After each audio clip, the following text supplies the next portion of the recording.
Hello and welcome to Murfreesboro Storytellers. We appreciate your joining us, and today we have Patience Long, who is the director of the Center for the Arts in Murfreesboro. Patience, welcome. Thanks for having me. Tell me about the Center for the Arts. Are you staying busy during the pandemic? I'll tell you, we're here, so that's a big feat for some of us. We've never, closed our doors completely. We've had to cut staff. We kind of rearranged what we were doing for the public. We started doing some outdoor shows, virtual classes, but we've been here the entire time. Good. Well, bless you. Patience, I know we're proud of the Center for the Arts. I pleased, along with a group of people working many years ago, to get it converted from, the post office and Limbaugh Library into the Center for the Arts, and always pleased to see the operation underway. Yeah, and I love touring this building for people, and you can still see above our office, the postmaster office indention of the sign is still there, and you can see the postmaster. I take people on the catwalks upstairs where the postmaster used to come in a side door and look over his team to make sure, they were doing their job. It's a really neat stories about this building. It's kind of cool to be here. The postal inspectors would come in. They had a secret door, not so secret door, but a door they could come in and go up there and observe the workers doing the postal work. Yes, and those stairs that he went up are still here. We still have the spiral staircase. That's how we get to our attic and our basement. It's through that staircase.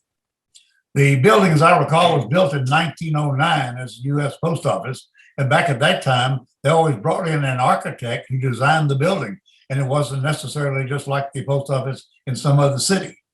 Yeah, it has a great history. And it's a very well-built building. Like, I see this building being here for many, many years to come. There was some bad weather the other day and some people are in here scared. I'm like, no, this is the building to be in Murfreesboro. It's been through several tornadoes and everything around it's been kind of pummeled, but this building has stayed true and strong. So I feel very safe here. Like, if there's ever a tornado, come down to the center. We got your back. Here you are. I hadn't even thought about that. Mayor Joe Jackson, that was the mayor at the time that the library moved from there to its present location. And he told a group that was on an arts commission, there's the building, you decide something to do for it. So we had a group that decided to make it the Center for the Arts. Yeah, and I'm so glad they did. I mean, it's a building open to the public. We have an art gallery that's free and open to the public featuring local artists. We do about 10 to 14 shows per year for our public. And we have a large children's program. So if you guys weren't around, 25, 30 years ago to do this, there'd be a big hole at Murfreesboro. So I'm glad you guys did. And more about the history, we had a couple of the ladies on the commission went to the Christy Houston Foundation and got $500,000 to convert the building without knowing what it would actually cost. It turned out it was going to cost $900,000. So we went to the city and the county, and each of them gave $200,000. So it came up with $900,000 and was able to convert the building. We had a big grand opening at the time and a big celebration. Yeah, well, and 900,000, it's amazing to me because there was a lot of work done to get this transition into a theater and an art space. So kudos to them, and 9,000 went a really long way back in the day. Tell me about your staff. How many people do you have actually working there regularly? Sure. So I'll kind of do it in terms of pre-pandemic, post-pandemic. Pre-pandemic, we had 23 people on our payroll. It included, full-time office staff, part-time office staff, marketing, facilities. And then we started hiring box office coordinators, concession workers. We have a full liquor license, so we started hiring bartenders. So we were really at the height of our growth. There's really nowhere else we could have gone unless we expand our, seating dimensions. But now after the pandemic, we're kind of building that up again. We had to cut everyone but 4 people, after COVID hit. And so we're slowly building that back up. So right now we have about 7 people, 3 full-time and 4 part-time people currently working. Talk about your schedule for the year. Sure. So let me explain how we came to our 2021-22 season. We're unique theater in the fact that we do about 13 to 14 shows, main stage shows a year. So our season has about 13 to 14 shows, which basically is a show every 3 to 4 weeks, just, counting out two weekend, 3 weekend runs. And when COVID hit, this was our 2020 was our 25th anniversary season. Oh, wonderful. So we had a great season lined up. And when COVID hit, it kind of took the wind out of our sails a little bit. but we all kind of came together and decided we weren't going to cancel the season. We were just going to postpone it. A long intermission is what some of the arts people have been saying. So we said we will come back when our community's ready. And so this summer, early spring through the summer, we figured out that we thought October was a good launch date. And so we try to keep as many shows that we still had to do in 2020 as possible. But there were some we did have to switch because there was a tour at that point, or there was someone else in the area with the same, royalties on the same weekend. So we try to stay as true as we could to the season. So we contact our season ticket holders, said, here's our new season starting in October, and all of them switched their tickets over. So whatever season tickets, whatever you held in March of 2020, you still get to use for 21 and 22. So while it's our 21-22 season, it's just a continuation of our 2020 season. We have our 21-22 season launching in October. It starts off with Little Women, which was 3 weeks from opening night before COVID shut down. So it's the same actors. They're going to do a few brush up rehearsals, but they're ready to go. So that's going to open our season in October. And then we go straight into Elf, the musical, for our Christmas production.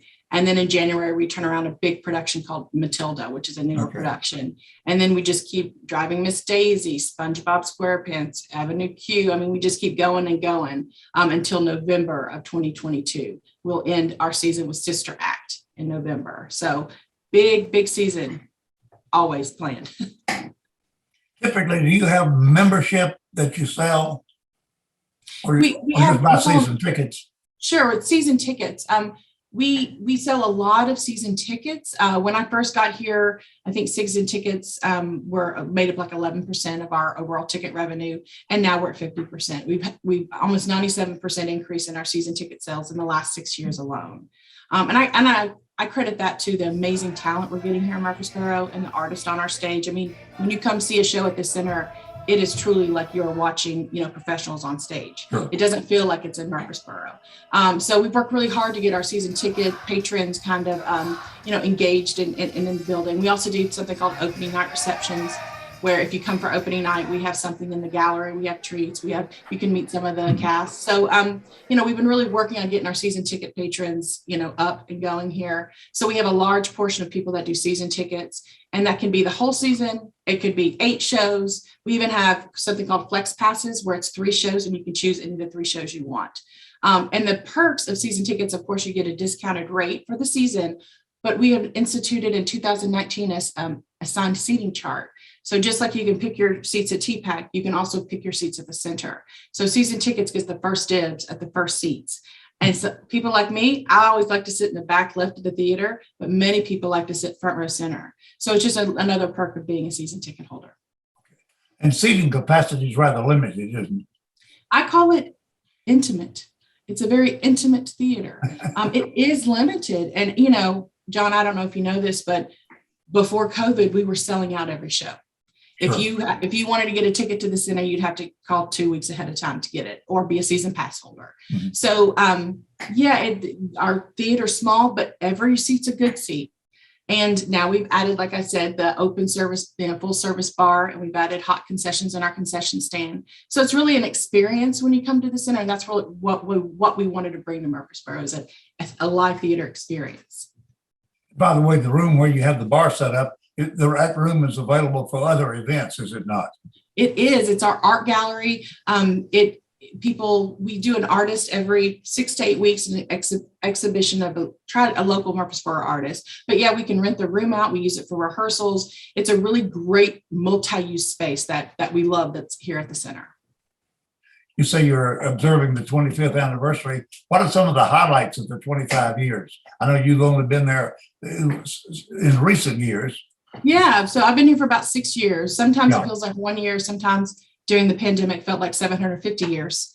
But yeah, so we've had some really great people involved in our theater. I've seen pictures of people that now are holding office, or, some people I've seen on Netflix shows start their, beginning of their career on stage. So I just think we're a great community-minded organization that kind of brings all different people and all different facets of the community together. Okay. I didn't realize that you had a music background, having formerly been a member of the MTSU Band of Blues. I was MTSU Band of Blue for 5 years. You know, some of us take a little longer to graduate, but I was on the field for 5 years in the MTSU Band of Blue. Met my husband my first year of band camp, and he is now in music world at Stewart's Creek High School. He's the choir director. So this position at the Art Center, I've roamed the country a little bit, being a nonprofit person.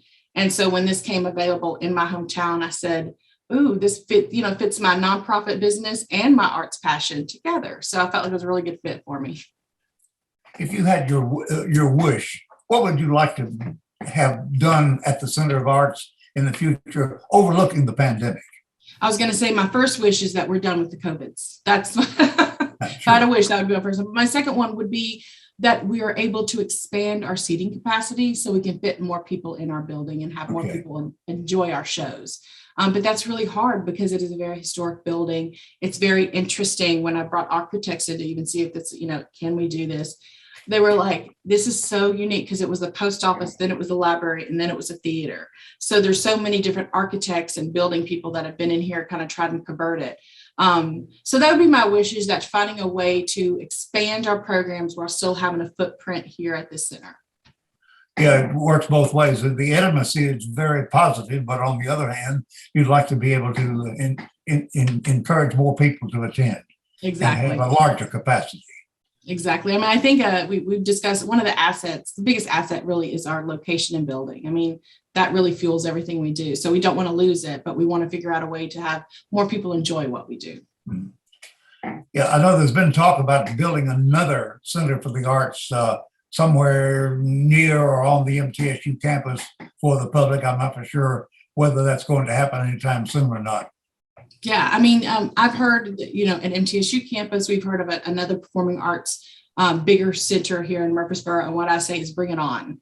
I mean, Murfreesboro is growing. I think we need more arts programs out there, the better. So I think any type of bigger facility, not necessarily that would compete with Nashville, but would really bring people from our area around is not a bad thing. Yeah. So I hope it happens. Okay, very good. We'll see what's going to take place. Any particular productions that you have in mind that you'd like to have done there that they maybe never done? I would, we're community theater, and there's lots I had to learn when I came to the theater. There's different levels of theater. You got community theater, which is basically a volunteer-driven base where our artists you see on stage are not paid; they are volunteers. And then you've got semi-professional, where they get paid a little bit, and then professional, and then touring. So what I would love to see is some of the touring shows like Les Mis or Phantom or even Wicked quickly come down, and so we're able to do it. But usually it's years after those shows have left Broadway is when it kind of trickles down to the community theater level. But I would like to be able to see us to do, we tried to do Mamma Mia in 2020. We tried to secure it again, but we didn't. That would be a really fun show. But honestly, we aren't afraid of shows. Sometimes theaters are kind of backed into a corner with the types of artists they attract. Like when we did Newsies, which was just released, and it requires a lot of male heavy artists. People were like, oh, we don't have that in Murfreesboro. And I'm like, you don't know what we have in Murfreesboro. We have MTSU. We have so many great things happening, and we got the best of the best. And it was one of the best productions, I think, in Middle Tennessee of Newsies. So I like a challenge, and I think we always can rise to it. Is the Art League involved with working with the center and the art displays, or do you just work on that yourself? No, we work with the artists individually, but we do have the Art League display. We have some other group exhibitions. Those are our favorite because you come into the gallery and you can see all different types of artists, and you're able to purchase their work. And we had an opening night reception last Friday, and 3 pieces sold that night for the artists. So I love doing that. And I love the groups that we have involved in our exhibitions. And going back to your background, Patience, we mentioned about you being in the Band of Blue and a music major, I presume. No, music minor. I majored in public relations. I knew I didn't want to be a band director. I didn't know what I wanted to do. So at that point, they were like, just go to communications. And so I did. And it served me well throughout my career. Well, that works. That makes a good combination for you for the job that you're in then. Absolutely. And I followed my husband kind of around the country. We lived in Rochester, New York. We lived in, Bloomington, Illinois. We both knew after we had the kids, we wanted to come back down here to be closer with family. But I'm so glad I had that experience because I really feel like it has made me the reason why I'm here. And I'm here at this time is because of my past career and experience. So I love that it combines my passion for music and my passion for nonprofit and community. So it's What's perfect. been your inspiration for being successful for working at the center? Any particular person give you any examples to follow? Throughout my career, I've been so lucky to work with people that have really inspired me. And when I came here, my first motto is, why not? When I first came here, it was like, well, we can't because. And I'm like, but why not? Why can't we? And so I really challenged people here, like, you're here. It's great. You've done a great job, but how do we get here? And so I really took my time to cultivate the right staff and the right people to get involved here, engaged. And so I think that's why we're here now is because of the people involved in the center and the people they bring. I mean, it's just a good atmosphere. It's friendly. It's nice. It's warm. People feel at home when they come, which is everything I could ask for.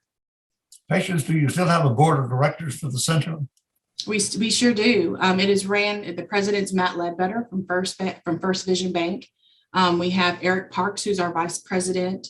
So we've got a lot of professionals in the area, most with no art background. It's mostly professionals in the area, kind of figuring out what our vision is and helping me kind of achieve that.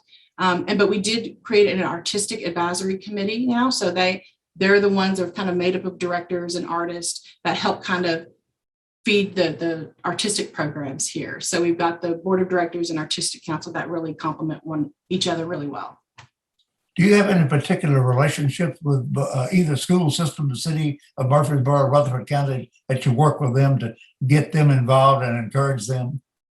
Well, we work with all the students in both. With our children's program, we are open to both city and county schools. I've worked with the new fine arts coordinator, Lindsay Hofford, before with some of the things we do. We've done combined city art competitions kind of thing with the city. So I try to engage them as much as possible and really complement their programs because I feel like the arts programs in Rutherford County are top notch. And it's our job to kind of support that and give them the children or give the education that maybe they don't have in the earlier years and give them that so then they can kind of go on and do great things. Patience, what's the other than the pandemic, the biggest challenge you have? I guess the small seating arrangement. I'm trying to think before COVID. I guess the biggest obstacle for us would be for letting people be aware of arts and the impact they have on the community. There was a big study that came out a few years ago, impact survey of arts, and we learned that economic force actually drives the arts here in Murfreesboro, and that it really drives some of the it fuels economic as well. So it's just that we're here for arts. There's that live, work, and play. Like the community needs to have to live, work, and play in order to really be a great community, well-rounded. And that play is very important. And we fill that role, and arts fills that role. So I think arts are very important to every community. And I would love to see more support for the arts, both as patrons as well as sponsors, contributors, donors. Would be great.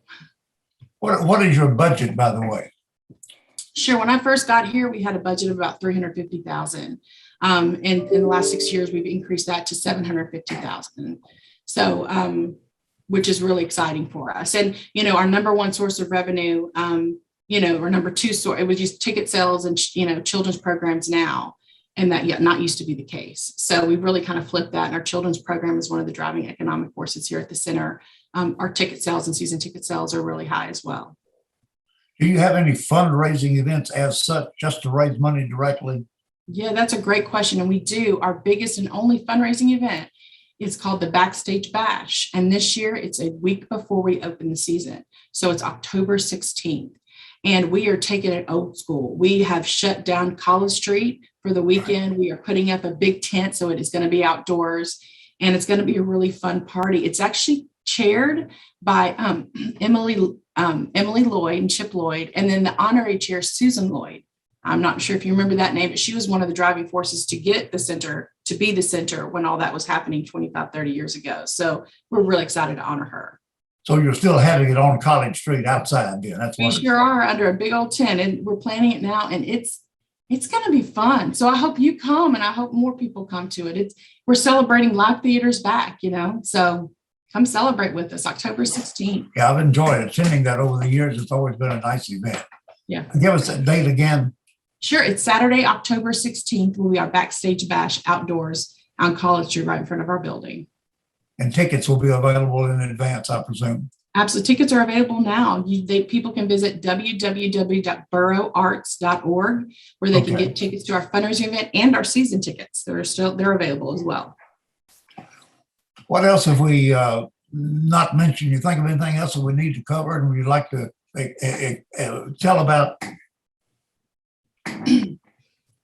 Sure. I would love to talk a little bit more about our children's programs. We offer after-school programs from the ages of 5 to 18, offering classes in acting, performance, musical theater, dance, all the way to visual arts. We now have a visual arts teacher here that teaches classes after school. And we have about, like I said, before COVID, about 800 children a year come through our programs here.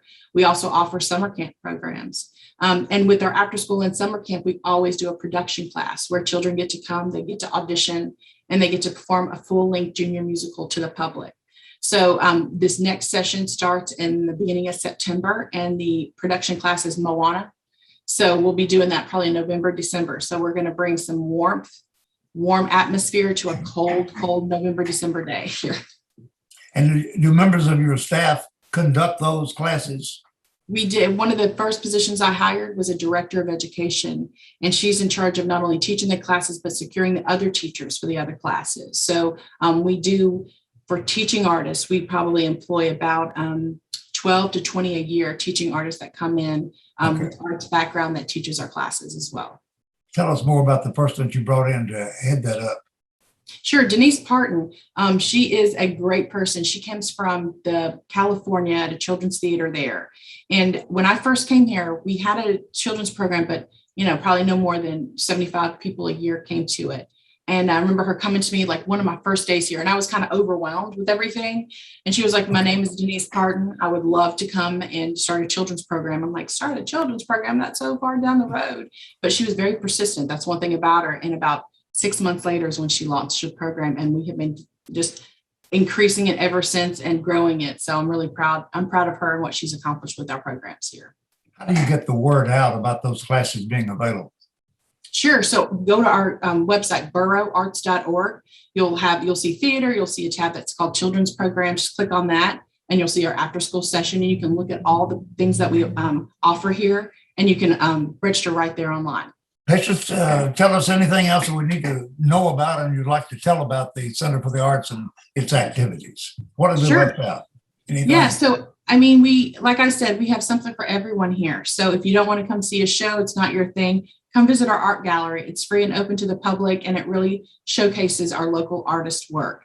If you have a child that might be interested in performing, or you can hear them singing in the shower and you're like, you want to encourage that, give us a call. We'll figure out what class might fit them well.